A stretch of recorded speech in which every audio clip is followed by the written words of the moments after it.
대학이 과학교육 사업과 경제 활성화, 인민생활 향상의 돌파구를 열어 나가는 데서 우리 당이 제일 믿고 있는 맏아들.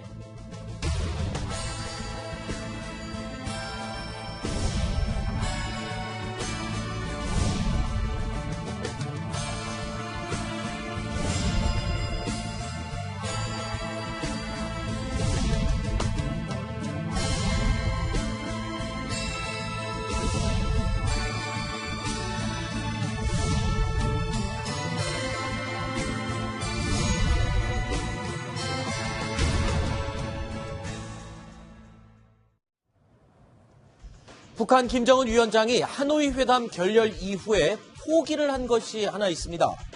바로 통치 기반이 약한 김정은에게 가장 필요한 것, 신격화 전략. 이 신격화 전략을 포기했습니다. 놀랍지 않습니까? 자, 그런데 다시 꺼내든 것도 있습니다. 바로 선대가 이루지 못했던 꿈, 인민들에게 쌀밥과 고깃국을 배불리 먹게 해주겠다는 그 다짐, 이 꿈입니다. 자, 오늘 뉴스탑10 첫 번째 소식, 김정은 위원장이 포기한 수령 신격화, 그리고 다시 꺼내든 쌀밥의 고깃국입니다. 자, 이현중 의원님. 네. 2차 조선노동당 초급 선전 일꾼 대회에 서한을 하나 보냈습니다. 그런데 이 서한 내용 중에 보면 쌀밥에 고깃국을 배불리 먹고 비단옷을 입게 하겠다. 이게 무슨 뜻인가요? 참 기가 막힌 이야기입니다. 요즘 분들은 이거 잘 모를 거예요. 그렇죠. 이 밥에 고깃국, 비단옷 이 이야기를 요즘은 사실은 건강에 좋지 않다고 안 먹는 네. 주주지 않습니까? 1962년도에 할아버지인 김일성 주석이 당시에 이제 소련이 굉장히 어려워지면서 원조가 끊겼고 또 중국도 그때 문화대혁명 때문에 어려워지니까 내부적으로 이제 기와집에서 이 밥에 고깃국 먹으면서 네. 비단옷을 입게 해주겠다. 이 밥이라는 게 지금 쌀밥을 말씀하시는 거죠? 쌀밥을 먹게 해주겠다. 아하. 이 약속을 했습니다. 자, 그 이후에 벌써 3대가 흘렀습니다. 네. 57년이 흘렀는데 아직까지도 이 문제를 해결하지 못하고 있고 네. 또 희망 고문을 하고 있는 것이죠. 어떤 면에서 보면 정말 3대가 실패한 그런 어떤 정치를 여실히 드러내는 것인데 이제 네. 또다시 북한 주민들에게 또 다른 희망 고문을 하고 있는 것 같습니다. 아하, 안 박사님. 예. 김정은 하면은 사실 해외에서 현대적인 교육을 받았기 때문에 그런 감각이 있을 줄 알았습니다. 본인은 햄버거를 먹으면서 아직도 60년 동안 얘기하는 흰 쌀밥에 고깃국 비단옷을 얘기를 하고 있는 것.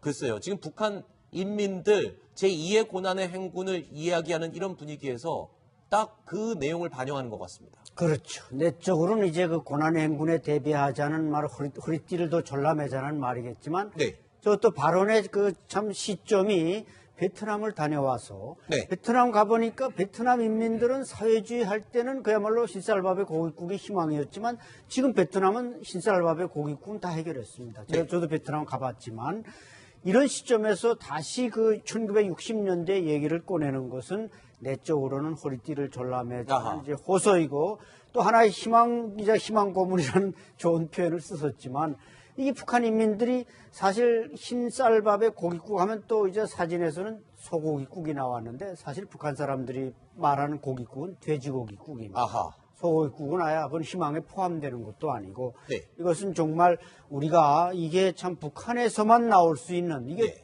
50년, 60년 동안 변하지 않은 오히려 더 내리막길을 걷는 이런 모습이어서 안타깝습니다. 2020년을 바라보는 지금 이때의 쌀밥에 고깃국이 도대체 웬 말인가 싶은 생각하시겠죠. 자, 쌀밥에 고깃국을 외쳤던 김정은 베트남에서 돌아온 이후에 처음으로 공개석상에 모습을 드러냈습니다. 그런데 그 장소가요, 바로 투표장이었습니다. 대학이 과학교육 사업과 경제 활성화, 인민생활 향상의 돌파구를 열어 나가는 데서 우리 당이 제일 믿고 있는 맏아들. 경의하는 최고領導자 김정은 동지領導를 친정으로 받들어 세상에서 가장 우월한 우리나라 사회주의 제도를 더욱 빛내어 나가겠습니다. 안 박사님, 김정은 위원장이 지금 최고인민회의 대의원 선거를 치렀다. 우리로 치면은 국회의원 선거에 나간 거잖아요. 게다가 백두산 선거구 후보자로 또 나섰어요. 그러면 지역구도 있고 국회의원 선거에 직접 나가서 지금 피선거권을 가진 사람으로 출마를 했다는 말인가요? 자기가 이제 투표를 했다는 아하. 겁니다. 그러니까 과거 이제 다른 데서 투표를 했는데 이번엔 이제 김책공업종합대학 그야말로 그 이공계의 최고 대학 아니겠습니까? 네. 북한에서는 대학 순서로 치면 이제 김일성종합대학 다음이겠지만 여기 이제 김정은 위원장이 가서 투표를 했다는 것은 그만큼 앞으로 과학 중시 사상, 경제 발전에 네. 표를 받겠다 이런 뜻이거든요. 그리고 이번에 또 조선중앙통신의 발표를 보니까 그 최고인민의 후보로 등장한 사람들 단일 후보니까 뭐 떨어질 사람이 없습니다. 네. 그냥 후보로 나온 사람 무조건 당선되는데 아하, 형식적인 거죠. 완전히 형식적인 선거인데 거기에 보니까 무슨 연합기업소 지배인, 뭐 작업반장 네. 이런 경제계통의 관료들이 주로 대의원 후보로 등장한 걸 보니까 군부 인사들이 아마 상당히 밀려나서 네. 상대적으로 불만을 가지지 않을까 생각됩니다. 그러니까 김정은 위원장이 백두산 선거구에 후보로 나섰던 때는 지난 2014년이고 이번 선거에는 후보로 나섰는지 여부는 아직 확인이 안 된 그런 상태군요. 자, 그런데 북한에서 이렇게 투표와 선거가 의미가 별로 없지 않습니까? 의미가 없습니다. 왜 그러냐면은 지금 이제 투표를 뭐 기표 그 투표함에 집어넣는데 저거 마치 보면은 비밀 투표를 하는 것 같구나. 네. 저 사진만 보면 그래요. 그런데 저 투표 방식이 어떠냐면은 일단 투표 용지를 받습니다. 네. 그게 이제 당연히 단독 출마니까 이름이 하나가 있겠죠. 네. 그 사람에 찬성하면 받아서 바로 넣으면 됩니다. 네. 그 사람이 반대를 하면 기표소로 들어가서 반대한다고 선을 그어야 돼요. 네. 공간을 또 도장을 찍어야 돼요. 즉 기표소에 들어가면 반대하는 겁니다. 누가 그걸 반대하겠습니까? 아하. 그러니까 당연히 투표를 한 사람은 거의 100% 찬성을 할 수밖에 없는 그런 구조이기 때문에 네. 누구든지 두려움 없이 출마하는 겁니다. 자, 그런데 이 투표를 하러 간 김정은 장소가요. 김책공대 투표소였어요. 네. 여기에도 상당한 의미를 부여한 것이다. 경제 활성화에 의미를 부여한 것이다. 이렇게 해석을 하는데 이유가 뭐죠? 북한이 현재 유엔 제재 국면에서 네.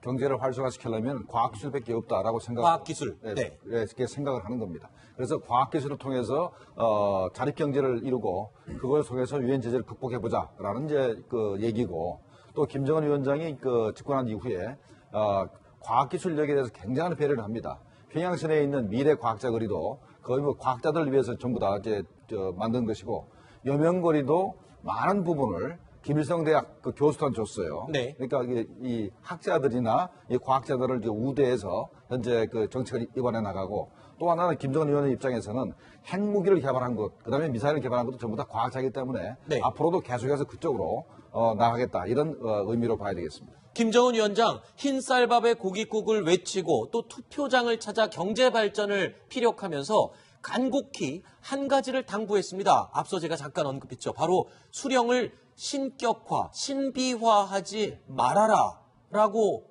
요청을 한 겁니다. 그런데 수령 신비화 정책은요. 북한에서는 없어서는 안 될 통치 전략이었습니다.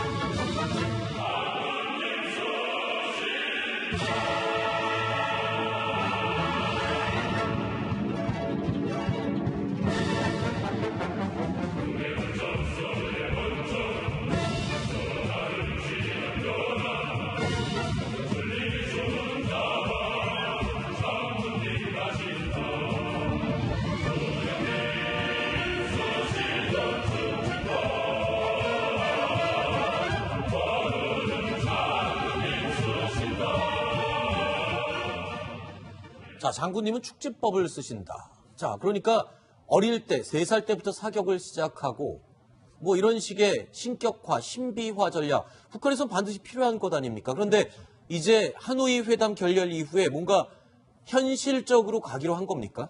제가 들은 제일 황당한 거는 김정일 위원장 시절에 골프를 쳤다 하면 홀인원이고 네. 그래서 뭐 50타에 뭐 쳤다라는 그런 이야기가 타이거 우즈가 있어요. 타이거 우즈 울고 도저히 갈. 할 수 없는 네. 뭐 그런 이야기도 있을 정도로 사실은 그동안 보면 김일성, 김정일 사실 있을 때는 굉장히 이런 어떤 우상화가 심했지 않습니까? 네. 김정은도 마찬가지로 이제 우상화했지만 사실은 이제 본인 입장에서는 지난번 하노이 회담 때 네.